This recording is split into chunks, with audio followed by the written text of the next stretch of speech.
Hey everyone, I'm Sarah with Fisher-Price Ranch. First off, please hit that subscription button down below and the notification bell for updates on our next videos. So we finally got our test results back on the goats that we did blood tests on to see if they were pregnant. I'm kind of disappointed. Let me show you the results real quick.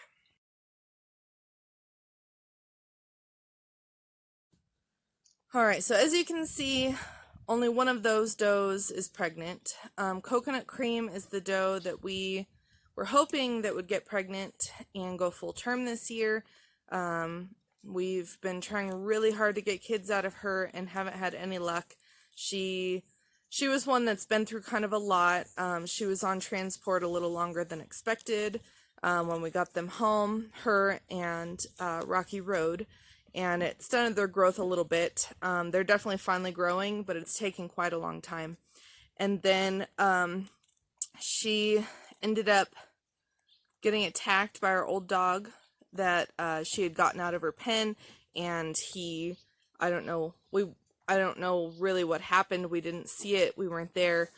Just came back and noticed that she was kind of laying around, not acting right, and realized that she had been attacked. And she had about 3 dozen bite wounds. She had tears in her skin. We had to suture her, and it was a long recovery for her, over a month for sure. And but she did recover, and then she ended up getting pregnant, and then she miscarried. I'm having issues because Mama here wants attention. I'm trying to talk here. You're not in the spotlight right now, okay? So anyway, Coconut did get pregnant, and then she miscarried about 3 months along, and I'm not quite sure why. I was kind of thinking maybe she had gotten rammed in the stomach, and it just killed the baby, so she miscarried. As odd as it sounds, I was actually hoping that was the reason, and not something else going on. So she's been through a lot, and I'm not really sure where to go from here. We're definitely going to try and rebreed her again. But this will be her last year. If she kids for us successfully, then she will stay. If she does not have babies, then we can't utilize her in growing our herd, and she's not really giving back, which sounds harsh, but it's part of goat farming and making it into a business. You can't just keep everybody, they're not pets. Even though we do enjoy our goats very, very much, they need to be able to give back in some way. So we're gonna just keep working with her, hope that maybe we can get some kids out of her. I'm not really sure that we need to treat her for anything. So we're just gonna try and rebreed her when she goes back into heat and see if maybe she'll take that time. And we'll definitely do another blood test after she has been bred. So I did go ahead and move her back in with Bazooka, and because Hopscotch, I don't think she ever went into heat like I had said before, so we just put her in with him as well. And we're gonna hope that that they get bred and successfully give us some kids. So that's kind of what's going on there. But I did want to talk to you guys for a minute because I haven't really done that yet on this channel. And that's what we're trying to do for our future, and where we're trying to end up as far as how our farm is going to turn out. So let's start with that. All right, so our plan, we really do enjoy our goats and goat farming and everything that's involved, even the good and the bad. And if you want to know a little bit more about that, please see our video about goat farming, good, bad, and the ugly. They've really brought a lot to our family, and family being me and Brandon. But they give us food and dairy, and they give us a lot of joy, and we really, really enjoy. I'll just sit out here with my goats, especially when I'm stressed. I'll just sit out here, and like Peppermint here, she's such a lover, and she gives me so much attention, and I get to talk to them, and it just helps me calm down at the end of the day when I've had a hard day. So anyway, this past spring, with the COVID going on, I actually was laid off for a few weeks, and it could have been really bad for us because we do work full time to support our farm and our housing, all of our bills, and we barely get by. To be honest, we barely get by. And so we did some changes and organized our money a little bit better to the point where we can actually afford all of our bills and still start a savings account. So it's not very much. I will be honest with you guys. We have like $1,500 saved up. We have nothing. So if something major happens, like with a vehicle, we'll be down to no savings very, very fast. So the goats, on the other hand, actually saved us this year. And we've been working very, very hard on making our goats better quality as the years go on.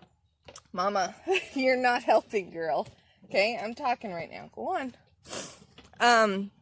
So when I was laid off, it just so happened to be the time that my goats were available for sale. They were just getting weaned off their mothers and they were ready to go. And it actually kept us afloat. We were able to pay all of our bills. We were able to, stock up on feed for the animals. And we actually got ahead by 6 weeks on everything that we owed. And so that was a huge change for us. And it really showed us that goats could actually be something good for our future and help us to make a business out of it. And so, of course, you have to do it right. It's not just buy goats, breed them, sell babies, make money. There's a lot involved. And we work very hard to ensure that we have a disease-free herd. We test yearly. Any new goats go into quarantine until they're clean and prove that they're healthy. And we're only adding from here on out quality animals. So this year we used part of that money and we bought 3 new goats, which did cost us with transport about $3,000. So it's not cheap. We aren't buying the $100 or $50 goats. We're buying $1,000 goats, but they're providing us with quality animals like this one. Peppermint. She was a twin, and she is going to be a very, very good breeder for us. She's already been out on the pastures, and as you guys have seen us growing, our pastures are definitely getting green, which is very exciting, but they're still not lush enough for these goats to live on. And we do have a higher risk of parasite infestation because we have so many goats on such a small amount of land. And so we do have to be careful and watch our goats more closely. We did add a couple of alpines to our herd, and we've already had to deworm both of them because they can't handle the parasites like the Kikos can. And so that's one thing that did show us, how awesome these Kikos are, is they can really handle a lot more parasite load than other goats can. And so that really made me feel good, showing that the goats that we do have on our farm are good quality and they are able to handle the worm load, which is great. So anyway, this is what we're working toward. So we're currently on 1 acre. We have 20 Kiko goats and 3 alpine. One of those alpines is an alpine Saanen. And excuse me, that is my hair. We added the alpines in because we did want to produce a little bit more dairy for our farm, and so we're able to make more dairy products like cheese and butter and anything that we needed, so that way we don't have to go to the store. So far, I'm not really sure that was a good idea. Some of our Kikos do produce good amounts of milk. They're just not trained like the dairy breeds in in being milked and things, and so they can be a little bit more difficult. Peppermint, she wants to say hi. Hey, what are you doing? Quit, you can't eat the camera. All right, so anyway, our plan is to get a minimum of 35 acres. Now, we're working really hard right now to try and get it by spring. What we're going to have to do is get Peppermint out of the picture for a moment. But what we're going to have to do is, it looks like, because we don't have a savings, we don't have any money to put down on land, none of that. So we're going to probably have to put our place up for sale and then do a contingency on the sale to get our new property. So we don't want to end up selling our place and then be stuck homeless with a farm and nowhere to go. So it's going to be a little tricky. We're really hoping we can make it work out this year, or at least by spring is our plan. The end of March is our plan. We really want to get our next property. So once we get that next property, we plan to have probably at least 20 acres for the goats. We want to have about 60 breeding does to do what we want as far as a business with our goats. So that'll average us 120 kids a year, roughly. That's if everybody gives twins. And then the top quality will, of course, be papered and be resold or kept. You know, we may retain them. And then anything after that, once they get to a certain size, that will provide meat for us. And then also we'll have it to the point where we can hopefully be able to sell the meat to give back to the community. And then we also want to do about an acre-sized garden. And then we want to have an orchard. We're going to have a greenhouse. We want a few ponds on the properties to raise fish. And it's just me and Brandon, like I said. We don't have any kids. We don't plan to have any kids. And but we want to be able to sustain ourselves without having to go to the store. But then all that extra food we'll be able to give back to the community and allow them to come and get food right off the farm. And we don't plan to charge an arm and a leg. We do need to charge a little bit because we are going to spend our own money to grow it. But we're not going to rack up the prices just because it's farm fresh and they're picking it directly from the source. So that's kind of our plan. That's what we want to do. And you know, the goats, I think, will supply most of our food, you know, as far as meat and dairy. And then we'll have the cashmere, and we do forage a lot in the forest, which it's almost that time if we would just get some rain. So we'll definitely be doing some videos on that.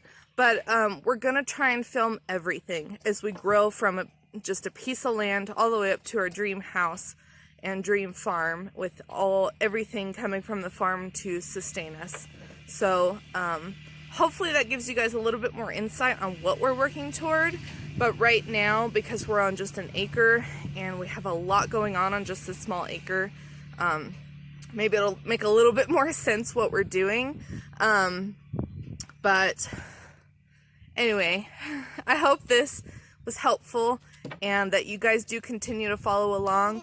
And please subscribe. That's really going to help us. And then you guys can follow, you know, to the point of, you know, from us on this little tiny piece of property to our dream. And so anyway, thank you guys for joining in. And I do appreciate all of you that have subscribed already and continue to follow us and give us feedback on our videos. And we're going to continue to try and make this as educational as possible. We are going to be working quite a bit soon. We actually have to do another goat roundup soon, every 6 months, and it's coming up in about 3 weeks.